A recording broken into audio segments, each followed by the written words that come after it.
Eu gostaria de cumprimentar todos vocês que estão acompanhando a gente pela internet, que esse momento que nós estamos vivendo aqui seja um momento também que impacte a sua vida aí, onde quer que você esteja. E todos vocês que estão reunidos aqui na Chácara Iguatemi, bom dia. Prazer estar com vocês. Se você não me conhece, meu nome é Everton, sou um dos pastores aqui da Chácara e eu, pastor responsável pelos jovens da nossa comunidade e também pela Chácara Online. Por isso que eu cumprimentei eles primeiro, entendeu? E eu estive com vocês da última vez conversando sobre o tema Vida on Demand. Vocês devem se lembrar disso, uma série que impactou tremendamente a nossa vida. E eu fiquei pensando na relação dessa série que nós ouvimos em janeiro com a série que nós estamos vivendo agora. Porque uma vida on demand não gera outra coisa na nossa vida, senão imaturidade. A vida on demand tem como resultado a imaturidade. E é impressionante que nós conversamos na semana passada sobre abraçar a maturidade. Quando nós, enquanto igreja, completamos 18 anos de vida, nós atingimos a maioridade. E atingir a maioridade deveria ser, pelo menos, sinônimo de atingir a maturidade. Não é verdade? Maturidade, como nós vimos na semana passada, a maioridade é tempo de abraçar a maturidade. E a maturidade é resultado de uma experiência comunitária, porque nós atingimos maturidade quando nós começamos a nos submeter uns aos outros, a obedecer, a amar.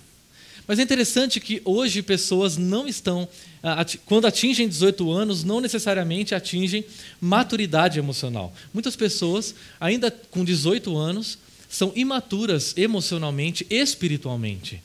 Se nós compararmos pessoas que hoje completam 18 anos, elas são muito diferentes das pessoas que completavam 18 anos há 30, 40 anos atrás. Esses dias eu vi um stand-up em que o comediante dizia que ele se deu um ioiô, e ele falava enquanto ele jogava um ioiô.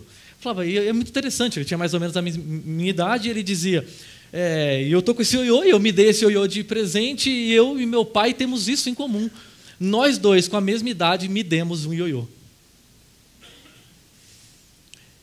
E esse ioiô muitas vezes é marca da imaturidade que nós vivemos, porque enquanto antigamente pessoas já tinham filhos e presenteavam seus filhos e cuidavam do outro, nossa geração é marcada pelo cuidado demasiado para consigo mesmo. E 18 anos é tempo de abraçar a maturidade, porque é tempo de nós olharmos para o passado. Eu gostaria que vocês focassem nesse cenário que está na minha direita aqui, porque esse cenário aqui, com esse álbum de fotografias, remete ao nosso passado. Na semana passada nós conversamos sobre maturidade e hoje nós vamos conversar sobre celebrar o passado. Na semana que vem nós vamos conversar sobre essa imagem que vocês estão vendo aqui na minha esquerda.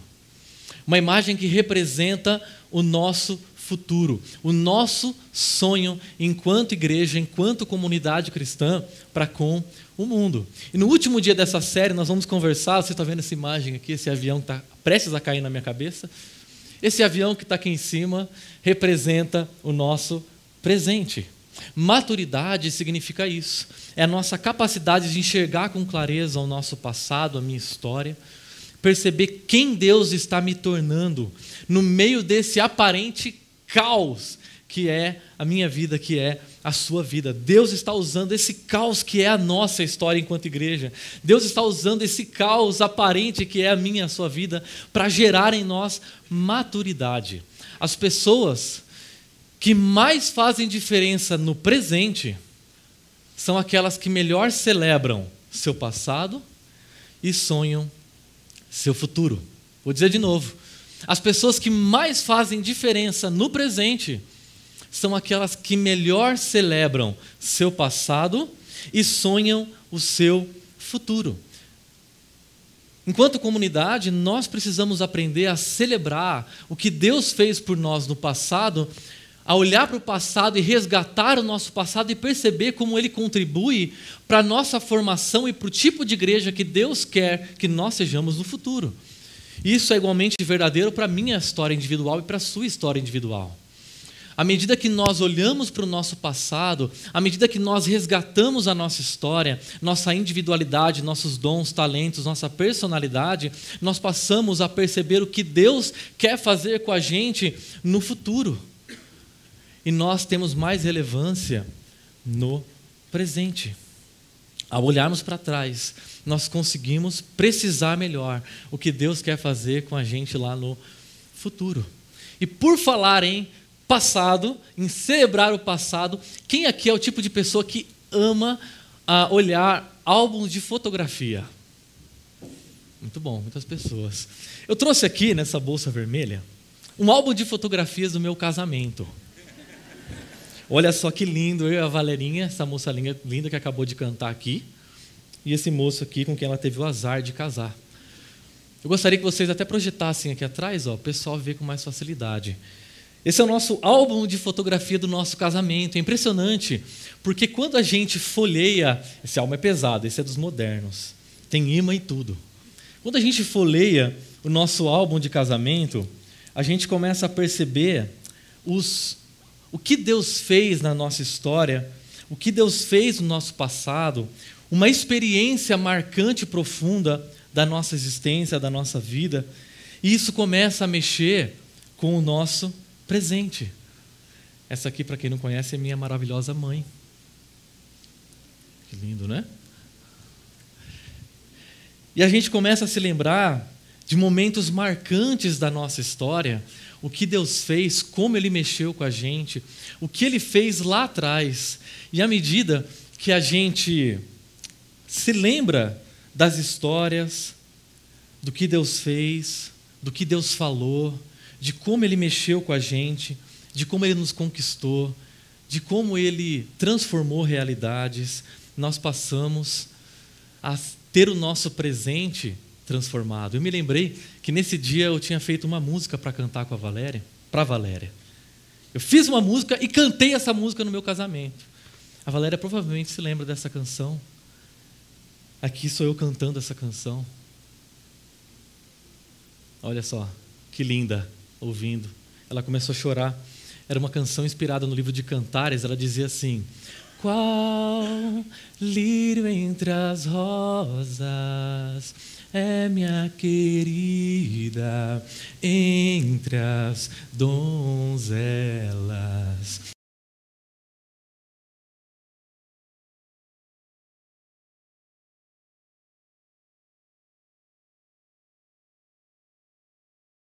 Cantares ensinava, entendedores entenderão.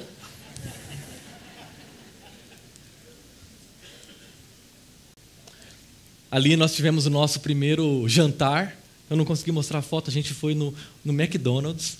E lá no McDonald's a gente entrou como casal no McDonald's, noivo, noiva, e as pessoas, uau! E a gente jantou, e é impressionante que, assim, nosso primeiro jantar foi no McDonald's. Nesses 4 anos, eu engordei 20 quilos. E nos últimos 4 meses eu emagreci 20 quilos. É engraçado que eu prego na chácara, ultimamente as pessoas me ouvem falar, e quando acaba a mensagem eu fico falando, nossa, as pessoas vão falar da mensagem, chega em mim, pastor, o senhor emagreceu, hein? Eu falei, mas eu fiquei pregando 1 hora, e ninguém percebeu.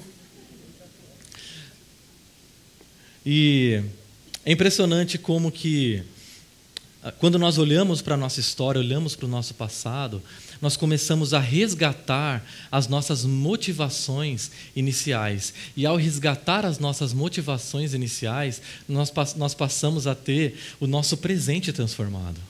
Porque a fotografia tem esse poder de congelar uma experiência do passado que pode aquecer as nossas relações no presente.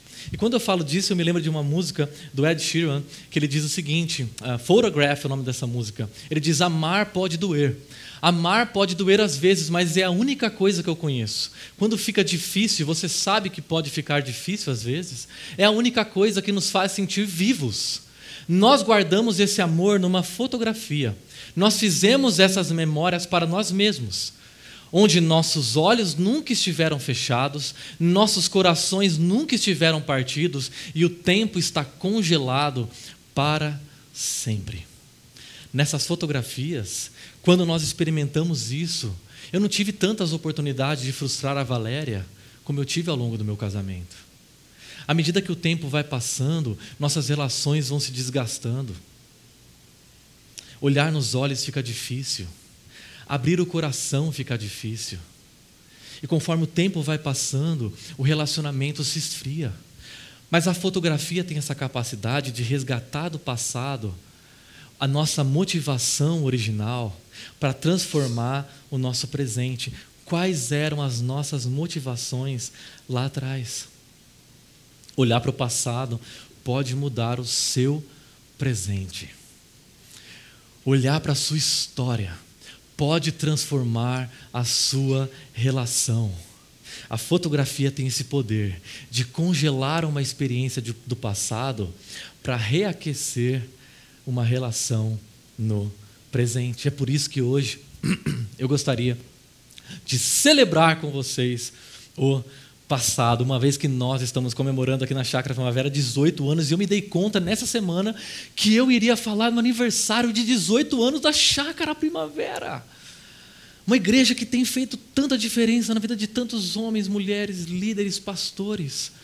E à medida que nós olharmos essas fotografias, esse álbum de fotografia da nossa comunidade, nós temos a oportunidade de reaquecer o nosso coração na missão. E é exatamente isso que o líder militar, o líder Josué, líder de Israel, fez. Ele celebra o passado da relação entre Deus e Israel. Observe comigo o que ele diz nesse texto de Josué, capítulo 24.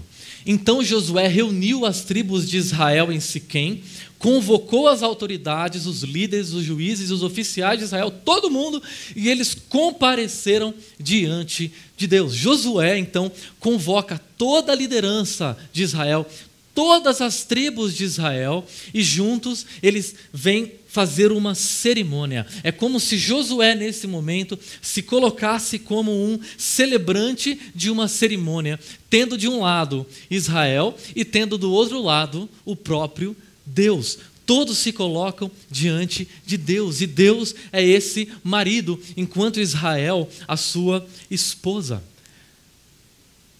Josué funciona nesse texto como se fosse um celebrante, o celebrante de um casamento. Mas para nós compreendermos o que esse texto vai dizer para nós, o que vai acontecer a partir de agora, nós precisamos ter um pano de fundo. Qual é o pano de fundo? Uma aliança, uma cerimônia que acontecia no antigo Oriente Próximo, chamada de cerimônia de renovação da aliança. Essa cerimônia era constituída de praticamente 4 partes.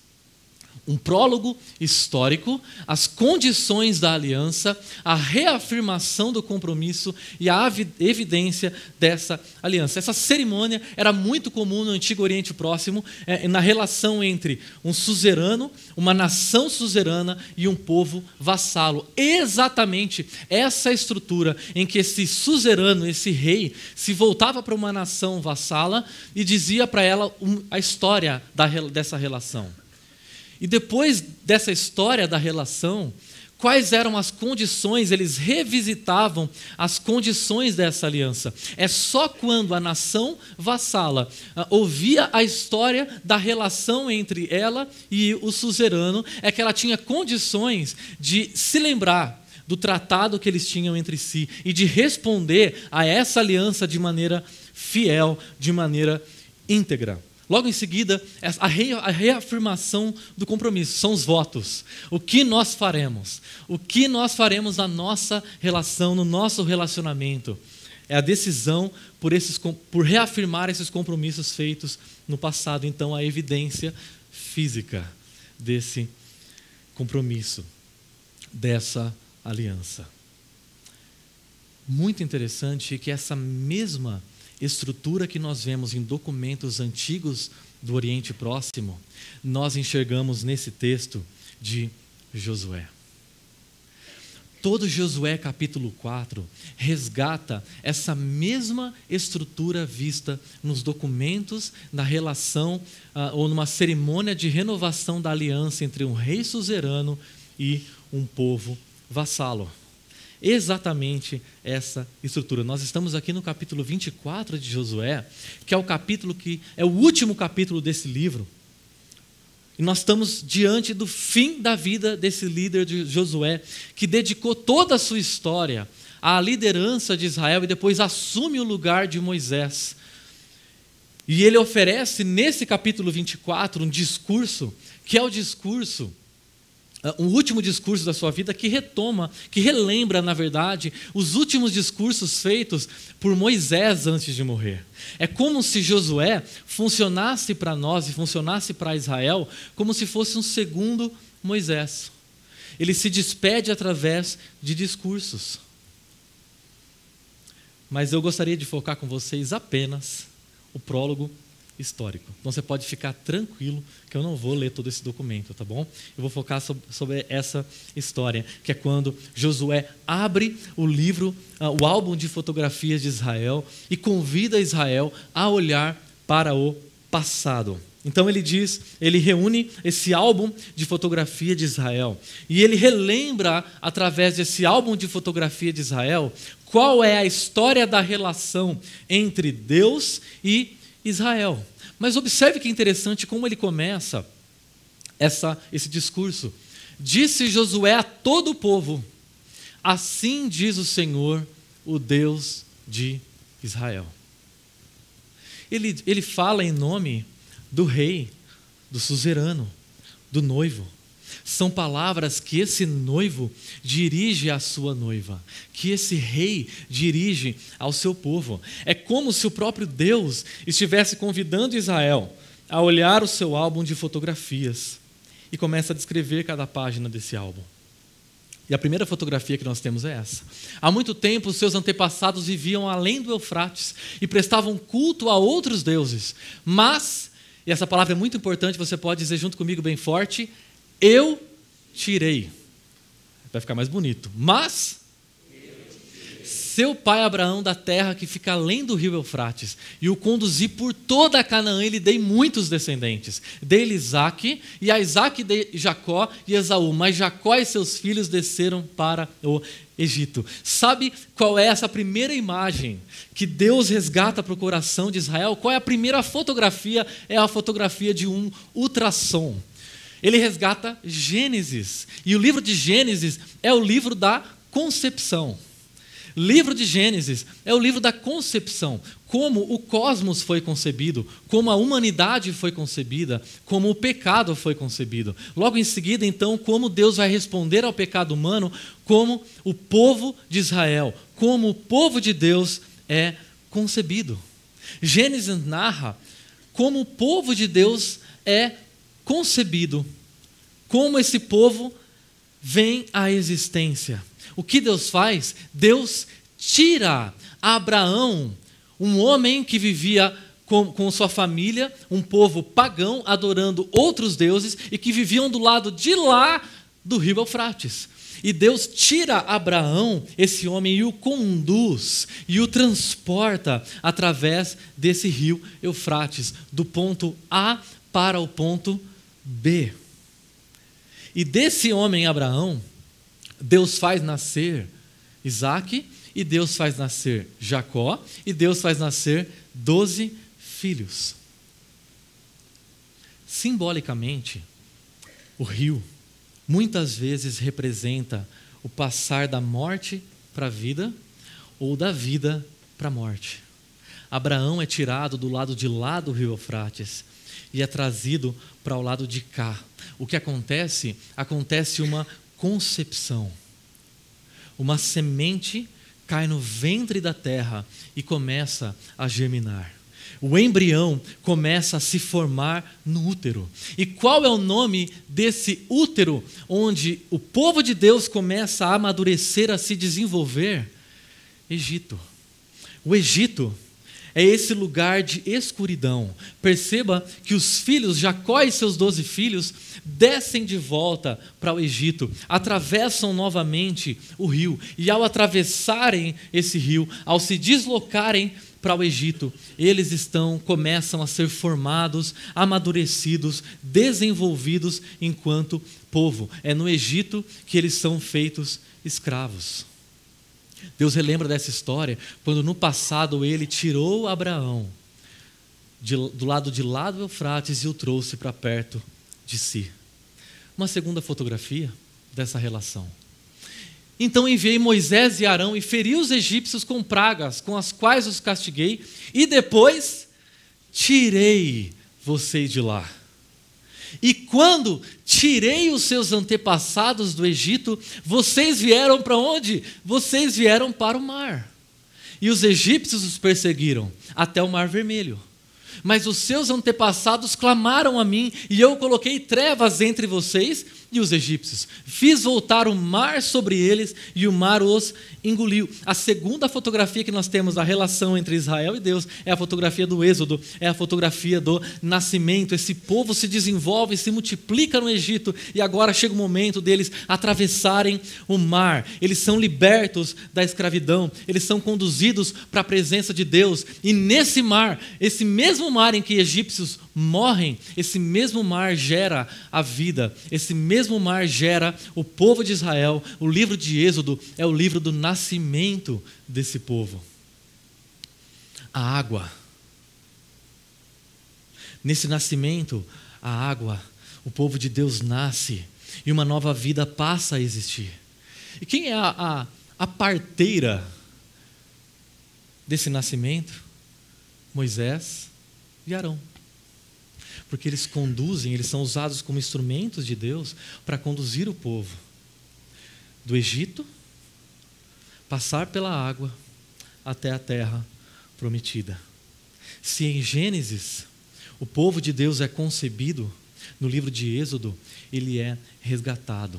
Mas em ambos os casos, Deus é aquele que tira, Deus é aquele que conduz, Deus é aquele que os faz atravessar as águas, é aqueles que os tira da morte e os conduz para a vida, os tira de longe e os traz para perto.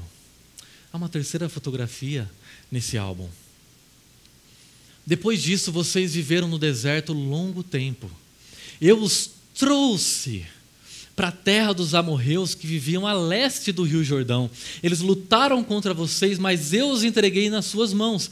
Eu os destruí diante de vocês e vocês se apossaram da terra deles. Mais uma vez, essa terceira fotografia representa esse momento em que o povo de Israel foi conduzido, foi trazido através do deserto, 40 anos vivendo no deserto. Se em Gênesis nós temos a concepção, se em Êxodo nós temos o nascimento, no livro de Números, que é esse livro representado aqui, nós temos a adolescência.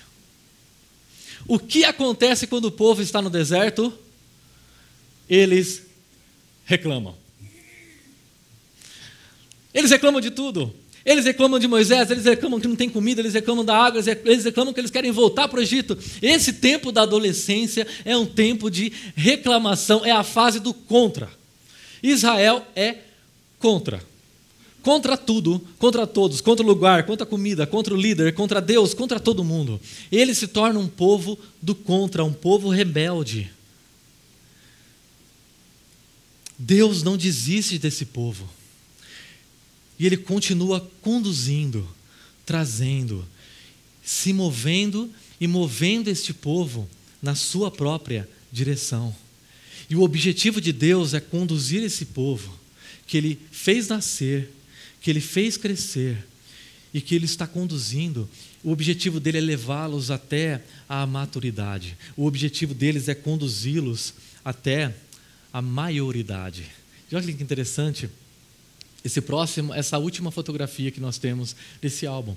Depois vocês atravessaram o rio Jordão e chegaram a Jericó. Não foram a espada e o arco que lhes deram a vitória. Foi assim que lhes dei uma terra que vocês não cultivaram e cidades que vocês não construíram. Nelas vocês moram agora e comem de vinhas e olivais que não plantaram. A última e quarta fotografia que Deus abre nesse álbum para falar com o povo de Israel é agora o tempo de conquista.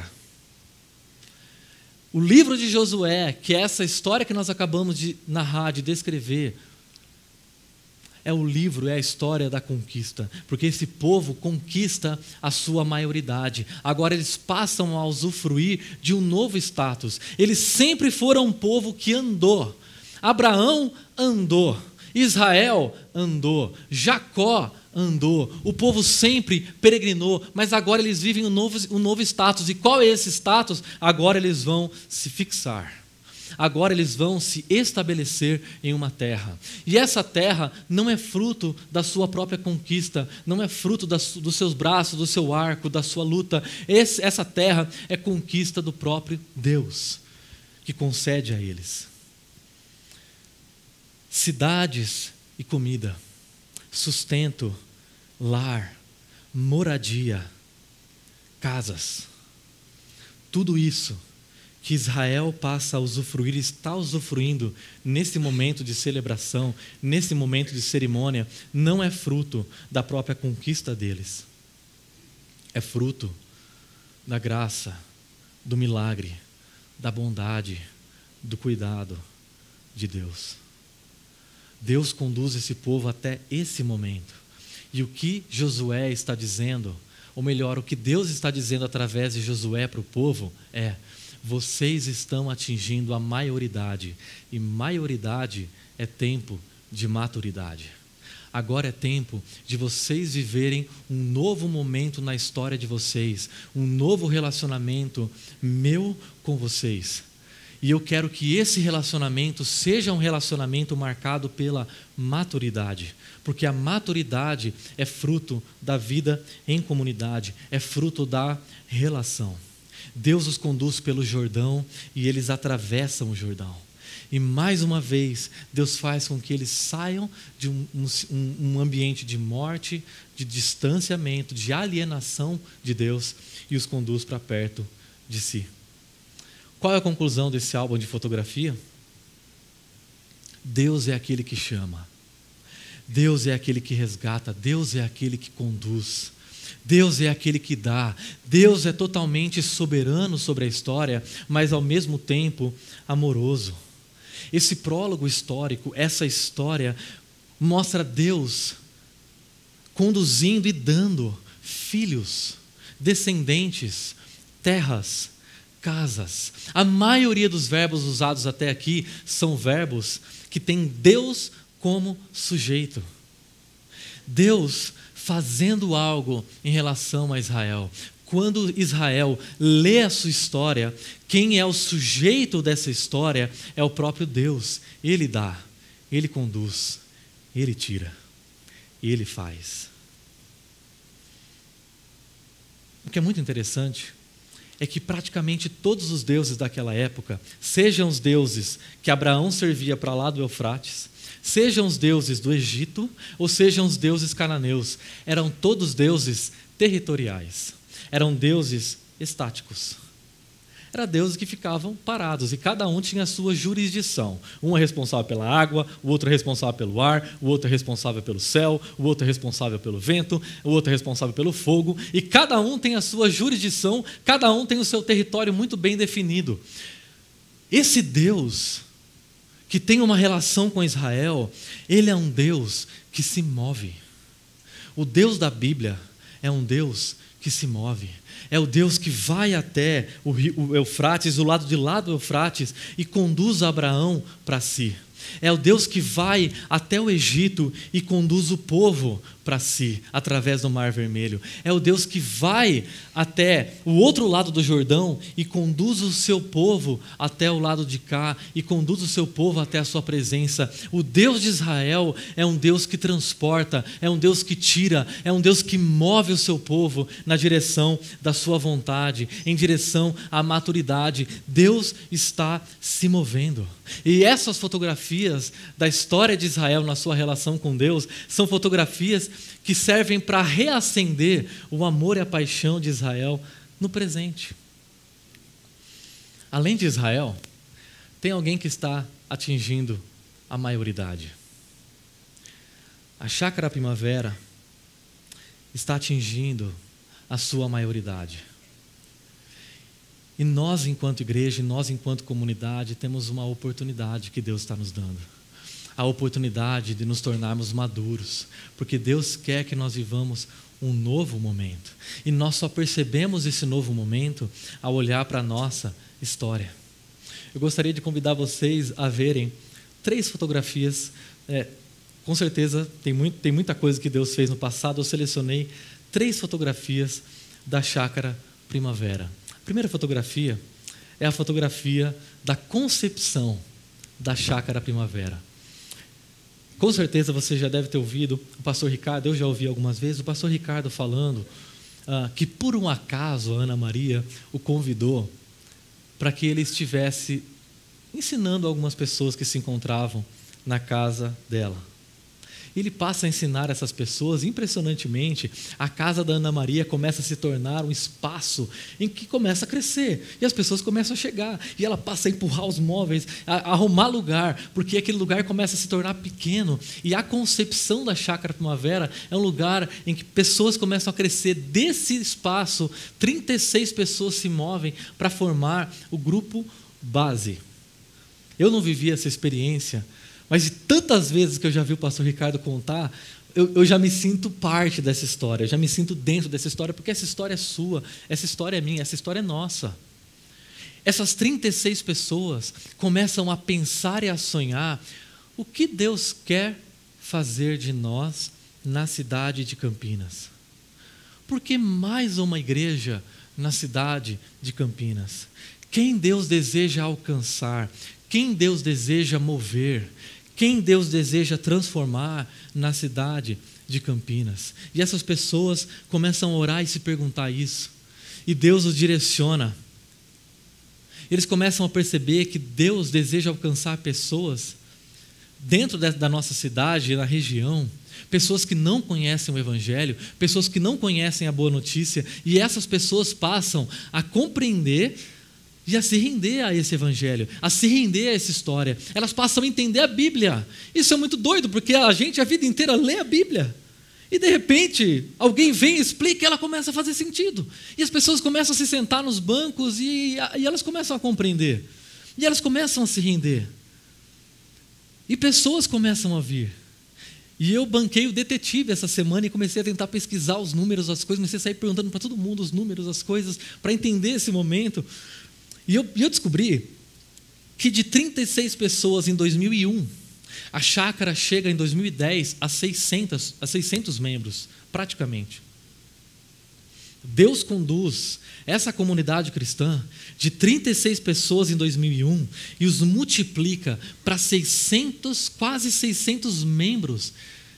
600 pessoas que compreenderam o Evangelho e se renderam a esse Evangelho e foram batizadas. Pessoas que chegaram até nós e querem fazer parte da missão do que Deus está fazendo através de nós. Deus usa a Chácara Primavera nesse tempo para conduzir pessoas da alienação, da escravidão aos ídolos, para que elas se tornem livres, para que elas conheçam Deus, para que elas conheçam o Evangelho. E a Chácara Primavera existe para você. O objetivo da chácara não é fazer com que nós tenhamos um culto agradável e a gente possa ter um momento cômodo e agradável para o nosso coração. O objetivo da Chácara Primavera é fazer com que o Evangelho seja compreendido por você.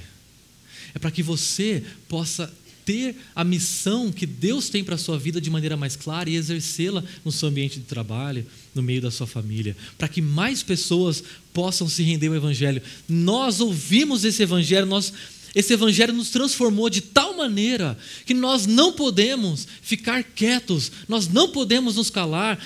O nosso dever, o nosso chamado é compartilhar esse Evangelho com outras pessoas ao nosso redor, com as pessoas que passam por nós e tornar esse Evangelho o mais claro possível, o mais belo possível. É deixar Deus falar ao nosso coração e não só apenas ser fiel à Bíblia, mas também ser relevante ao momento da nossa história, da nossa nação, da nossa cidade. Uma segunda fotografia é a fotografia da chácara online. E aquele sonho daquele grupo inicial de alcançar pessoas começa a ser transposto. E Deus começa a alcançar pessoas, Deus começa a nos surpreender. Eu gostaria que você acompanhasse esse vídeo que eu encontrei durante essa semana. Dá uma olhadinha. Semana passada eu introduzi para vocês aqui esse tema, a arte de casar. permanecer casado. E na semana passada eu apresentei rapidamente algumas razões pelas quais eu queria abordar esse tema com vocês e os meus objetivos com ele. Com certeza, o objetivo, expondo esse tema para vocês, é ajudar aqueles que já são casados a estarem atentos e investirem na sua relação com seriedade, porque às vezes a gente acha que, diferentemente dos negócios, o casamento é só deixar rolar que a coisa acontece. Casamento precisa de investimento. Casamento, amor, precisa de investimento de ambas as partes. O meu objetivo com o tema também é incentivar você, jovem, que não é casado, a casar. Isso é uma relíquia, sabe por quê? Essa foi a primeira gravação da Chácara Primavera. A primeira vez que alguém colocou uma câmera, e essa câmera, eu descobri essa semana, ela estava escondida. Porque eu consegui o depoimento da pessoa que fez essa gravação. E olha o que ela disse. Eu fui inspirado na época a gravar os cultos porque eu não acreditava que uma pregação com essa qualidade não era registrada e divulgada. E eu me sentia mal, vendo que todo aquele preparo para a pregação era apenas e somente para quem estivesse presente e nunca mais ninguém veria ou ouviria de novo. Nossa, como isso me incomodou naquela época. E foi isso que me fez começar a gravar do modo que eu dispunha. Eu passei a semana inteira pensando em como gravar o próximo culto. Pensei na câmera, testei em casa e depois em todos os lugares que eu podia colocar a câmera para conseguir gravar com visão ampla, com som e sem gente passando na frente. Aí depois eu gravei, foi essa gravação. E eu pensei, puxa, preciso da autorização do pastor Ricardo. O pastor Ricardo não sabia que estava sendo gravado nesse dia. E foi justamente numa série sobre casamento, que são as séries que mais impactaram. E se você der uma olhada nas visualizações das nossas séries depois disso, as séries de casamento, as séries de família, foram séries que impactaram tremendamente pessoas da nossa comunidade e fora. Isso é uma relíquia. E eu não estou falando do pastor Ricardo sem barriga e com cabelo. Eu estou falando do vídeo. 2006. Às vezes, né, uma piada a gente perde o emprego, né?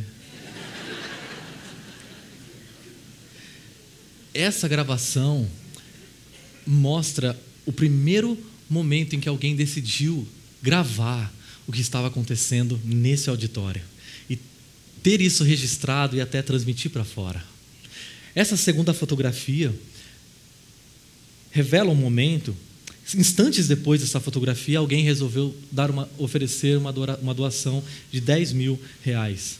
Essa doação possibilitou a compra de câmeras, de um computador, e nós passamos a transmitir os encontros. É aí que nasce a Chácara Online. Deus envia pessoas para doarem, Deus envia pessoas para darem do seu tempo, dos seus talentos, pessoas que até hoje se encontram nas nossas câmeras, pessoas que se encontram nos nossos computadores, recursos ofertados, e nós começamos a transmitir. No final do ano passado, o nosso canal no YouTube atingiu 1 milhão de visualizações. Essa semana nós atingimos 9.000 inscritos no canal do YouTube. E jamais aquelas 36 pessoas que se reuniram no passado falaram: um dia nós vamos transmitir para as pessoas de longe. E é impressionante que, ao olhar para essas imagens, para essas fotos, eu percebo que a Chácara Online é mais do que simplesmente a transmissão de um encontro. Porque o que nós estamos fazendo é cuidar de pessoas à distância.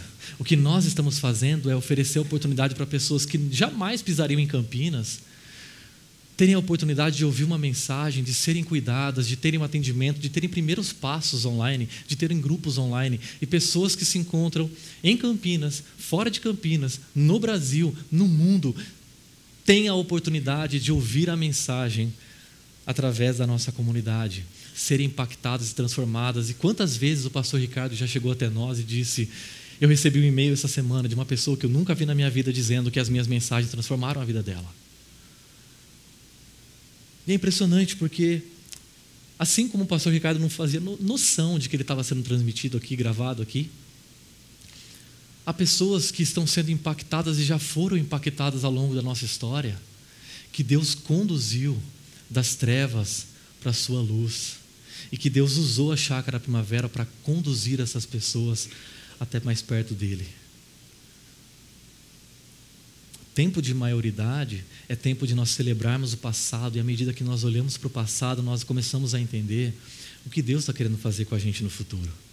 Mas tem uma terceira e última fotografia da chácara que eu gostaria de compartilhar com vocês. O CTPI e a plantação de igrejas. Em 2009, a Chácara Primavera, juntamente com outras 3 igrejas, decidem fundar o Centro de Treinamento para Plantadores de Igrejas. O objetivo era treinar homens, líderes, pastores, mulheres a plantarem igrejas. Lógico, né? Plantar igreja. O objetivo era que esse curso, esse centro de treinamento oferecesse conferências, um curso que pudesse treinar pessoas para que elas fossem capacitadas a plantar novas igrejas, a investir em novas igrejas. E eu conversei hoje com o Gustavo, responsável, secretário do CTPI, e ele me disse que o CTPI já alcançou quase, ou basicamente, 5.000 pessoas, pastores e líderes treinados para plantar outras igrejas. Só no ano passado, a conferência do CTPI já atingiu cerca de 1.400 líderes e pastores.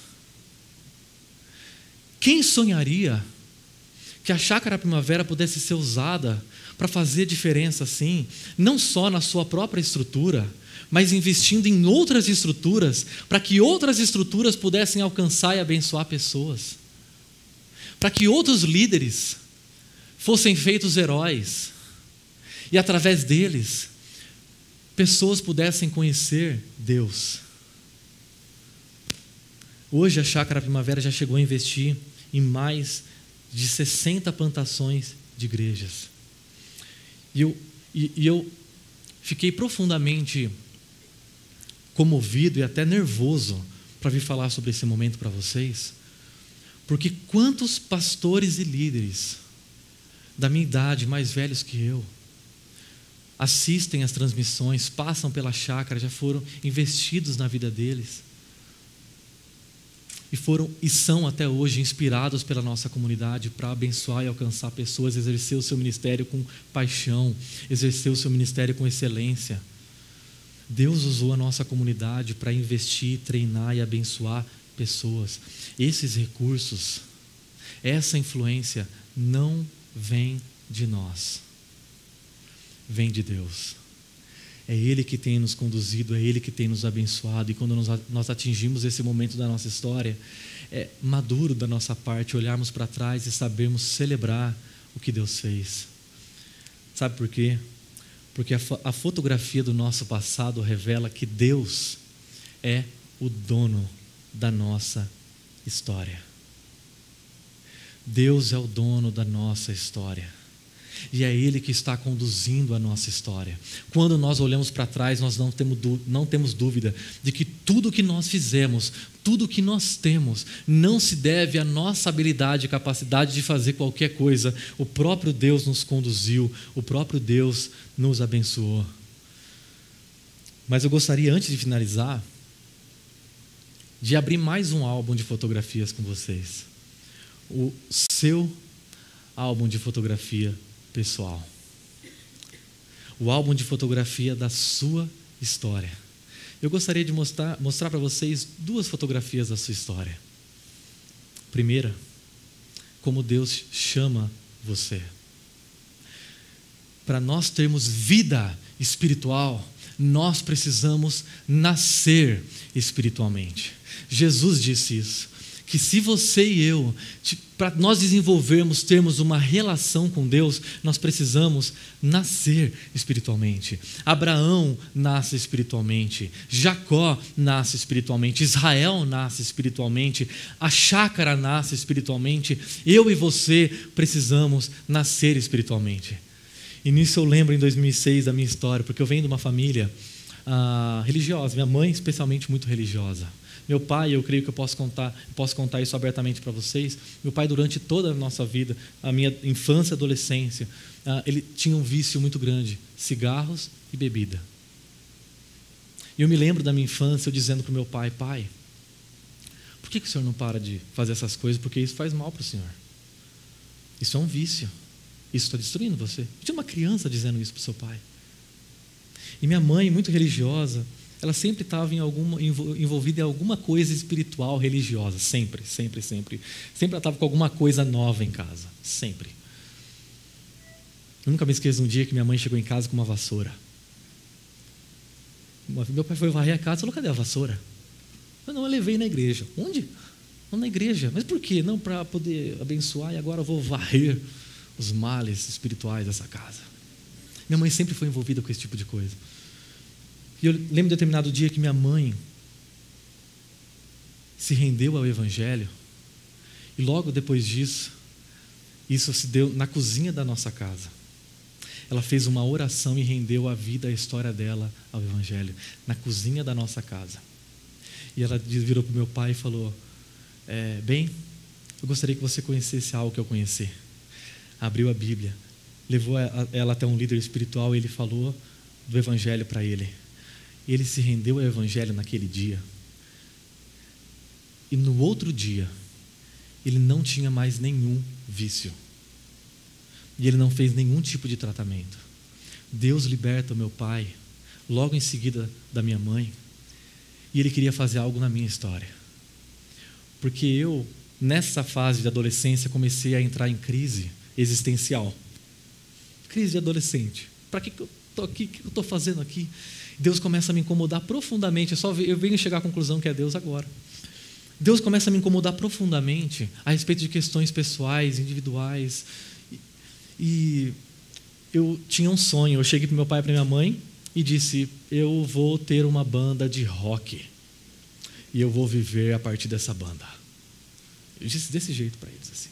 Eu tinha uma banda, eu comecei a juntar dinheiro e comecei a comprar instrumento, comecei a comprar caixa de som, comecei a comprar cabo, comecei a comprar as coisas porque eu queria viver daquilo e meu sonho, minha vida era viver daquele negócio. Se desse dinheiro, ok, se não desse eu iria morrer de fome, mas eu iria viver daquilo. Esse era o meu sonho. E nós passamos por uma crise muito grande na banda porque o nosso baterista desistiu. E de repente um baterista entrou. E esse baterista que entrou, ele fazia algo muito peculiar. Toda vez que a gente se reunia, ele era muito superior tecnicamente a todos nós. E antes do ensaio da banda, ele se reunia e falava assim, vamos orar. E a gente estava tão entusiasmado com ele na banda, o que quer que ele falasse para a gente ia fazer. E aí ele falava, vamos orar. E a gente falava, orar, claro, orar. E a gente dava as mãos e a gente orava. E ele orava por nós, e ele começou a falar o Evangelho para mim.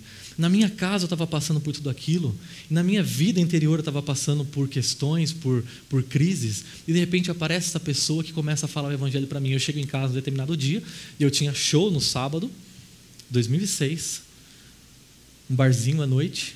Minha mãe fala, você vai para o acampamento de jovens da igreja. Perceba que ela não falou, você quer ir.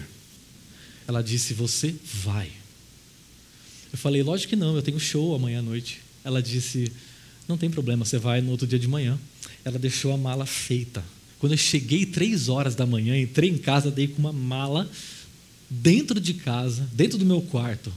Deitei, no outro dia de manhã ela acendeu a luz, pegou minha mala e me levou. No dia 26 de fevereiro de 2006. Naquele dia, eu ouvi a mensagem, o Evangelho, e Deus já estava me preparando para aquilo, para aquele momento. E Ele estava me chamando. E naquele dia, eu decidi render a minha vida ao Evangelho.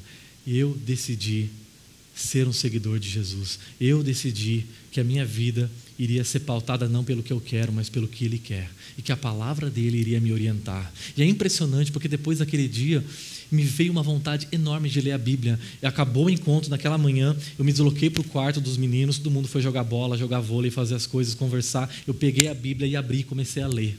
E desde então não parei de ler a Bíblia. Me encontrava com as pessoas, e aí eu decidi. E percebi que Deus estava me movendo para aquilo. Ele me dizia, você não vai viver de banda. Você vai viver do Evangelho.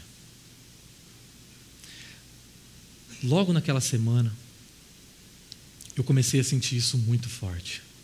que Deus queria que eu vivesse o Evangelho, que Deus queria que eu usasse a minha vida para compartilhar o Evangelho para outras pessoas.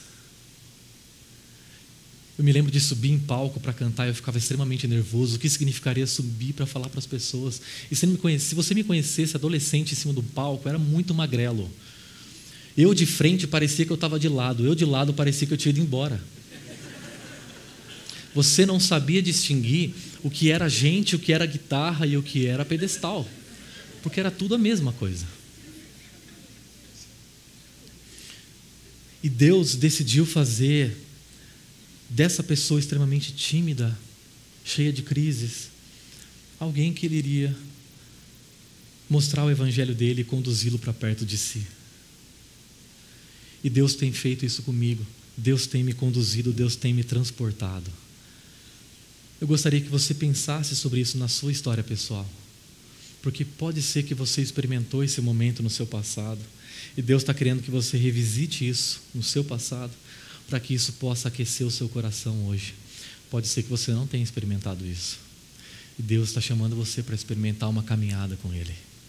Deus está chamando você a se mover com Ele. E eu me lembro desse texto, que Deus diz assim: pois Ele nos resgatou do domínio das trevas e você pode ler comigo forte? Transportou para o reino do seu Filho amado. É isso que Ele fez comigo, é isso que Ele fez com você, é isso que Ele quer fazer com a sua história.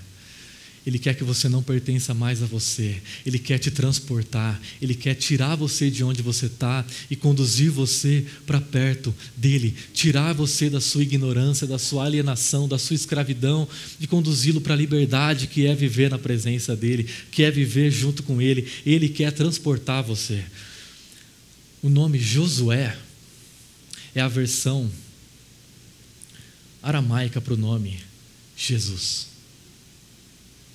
E Jesus é esse líder espiritual, é esse Deus encarnado que vem até nós para nos fazer atravessar.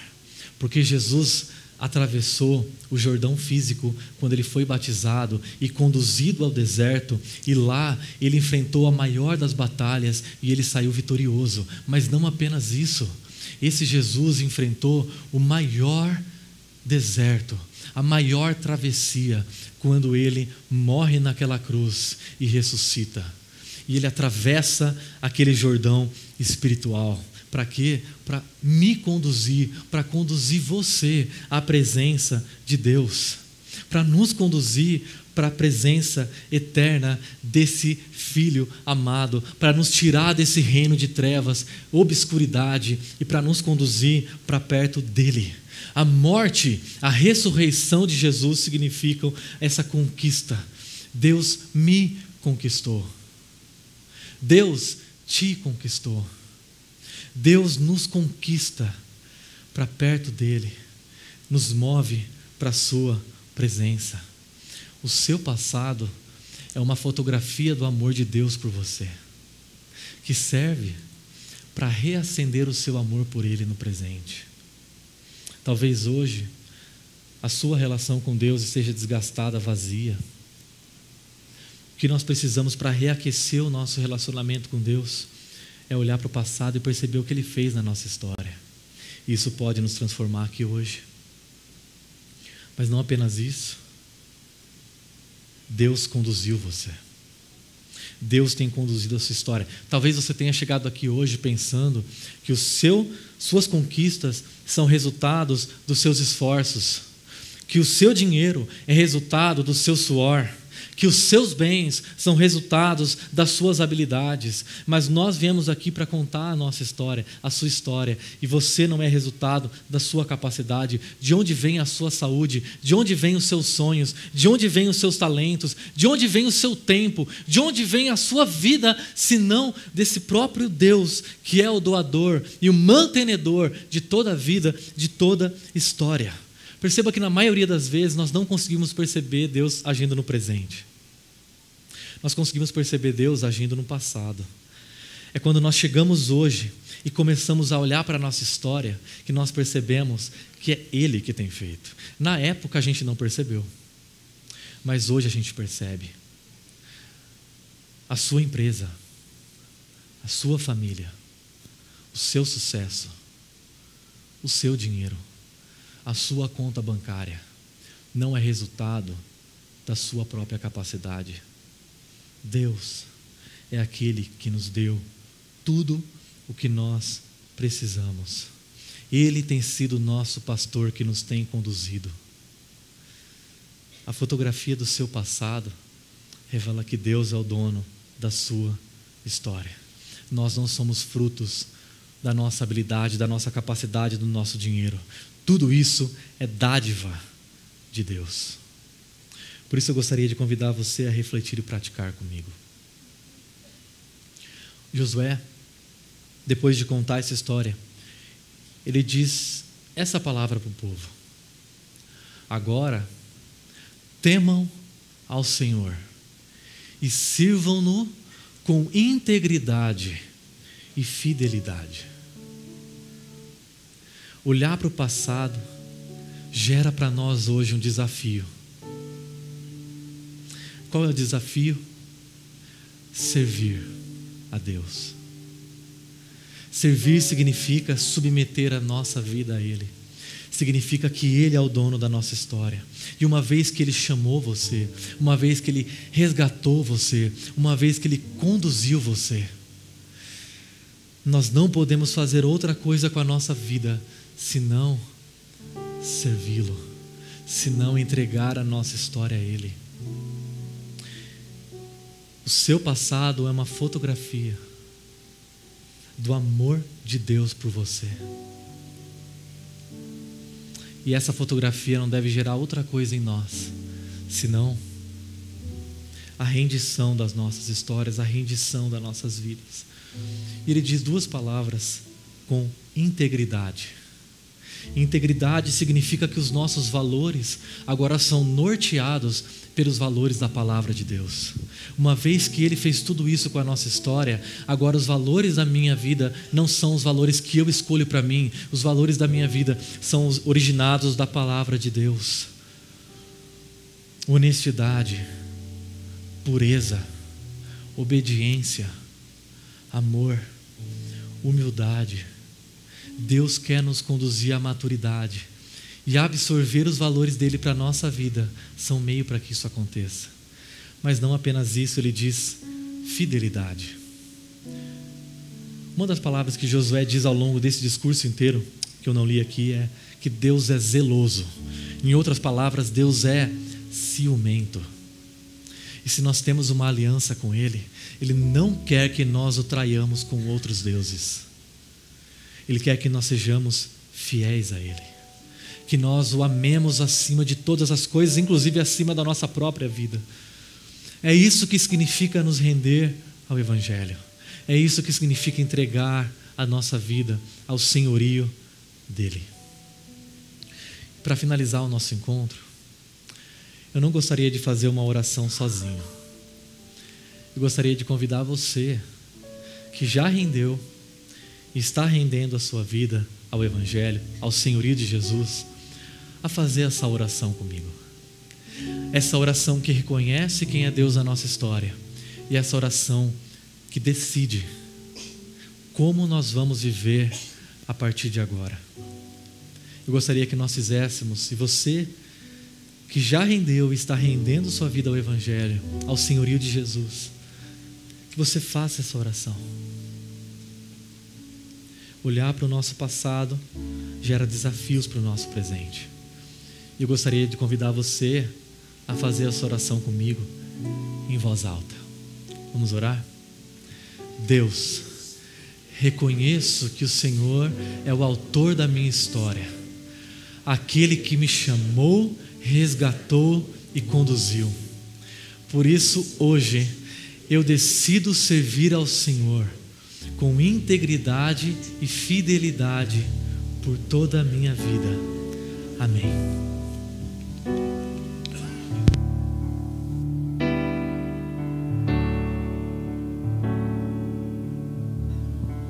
Que miserável homem que sou, que me